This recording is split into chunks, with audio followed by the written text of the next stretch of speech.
8 acre 20 சென்டில் வந்து பார்த்தீங்கன்னா ஒரு சூப்பரான ப்ராப்பர்ட்டி ஒன்று சேல்ஸ்க்கு வந்துருக்குதுங்க. உங்களுக்கு பொள்ளாச்சி நெகமம் ஏரியாவில் வந்து பார்த்தீங்கன்னா ஒரு தென்னந்தோப்பு வாங்கணும்னு நினச்சிட்டு இருந்தீங்கன்னா வந்து பார்த்தீங்கன்னா இந்த லேண்டை நீங்கள் தாராளமாக சூஸ் பண்ணலாங்க. ஒரு அருமையான ப்ராப்பர்ட்டிங்க.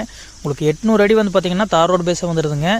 எல்லாமே நாட்டு தென்னமரம் போட்டுருக்காங்க. உங்களுக்கு வாட்டர் சோர்ஸ் நல்லாவே இருக்குங்க. இந்த லேண்டில் ஒரு 8 அடியிலே வந்து பார்த்தீங்கன்னா உங்களுக்கு நல்ல ஊற்று இருக்குங்க. சப்பு இருக்குங்க, 2 போர்வெல்லுங்க, 3 ஃப்ரீ சர்வீஸ் இருக்குங்க. குளத்தொட்டியே வந்து பார்த்தீங்கன்னா இந்த லேண்ட் வந்துடுதுங்க. உங்களுக்கு வாட்டர் சோர்ஸ் எப்பவுமே வந்து பார்த்தீங்கன்னா நல்லாவே இருக்குங்க. இந்த லேண்டோட ப்ரைஸ் பார்த்துட்டிங்கன்னா ஒரு ஏக்கர் 70 லட்ச ரூபா சொல்கிறாங்க. உங்களுக்கு அதுலேருந்து குறைச்சி பேச வாங்கிக்கலாங்க. 8 ஏக்கர் 20 சென்டில் வந்து பார்த்தீங்கன்னா ஒரு சூப்பரான ப்ராப்பர்ட்டி ஒன்று சேல்ஸ்க்கு வந்துருக்குதுங்க. உங்களுக்கு பொள்ளாச்சி நெகமம் ஏரியாவில் வந்து பார்த்தீங்கன்னா ஒரு தென்னந்தோப்பு வாங்கணும்னு நினச்சிட்டு இருந்தீங்கன்னா வந்து பார்த்தீங்கன்னா இந்த லேண்டை நீங்கள் தாராளமாக சூஸ் பண்ணலாங்க. ஒரு அருமையான ப்ராப்பர்ட்டிங்க. உங்களுக்கு 800 அடி வந்து பார்த்தீங்கன்னா தார் ரோடு பேஸாக வந்துடுதுங்க.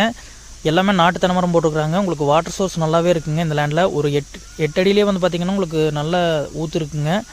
சப்பு இருக்குங்க, 2 போர்வெல்லுங்க, 3 ஃப்ரீ சர்வீஸ் இருக்குங்க. குளத்தொட்டியே வந்து பார்த்தீங்கன்னா இந்த லேண்ட் வந்துடுதுங்க. உங்களுக்கு வாட்டர் சோர்ஸ் எப்பவுமே வந்து பார்த்தீங்கன்னா நல்லாவே இருக்குங்க. இந்த லேண்டோட ப்ரைஸ் பார்த்துட்டிங்கன்னா ஒரு ஏக்கர் 70 லட்ச ரூபா சொல்கிறாங்க. உங்களுக்கு அதுலேருந்து குறைச்சி பேச வாங்கிக்கலாங்க.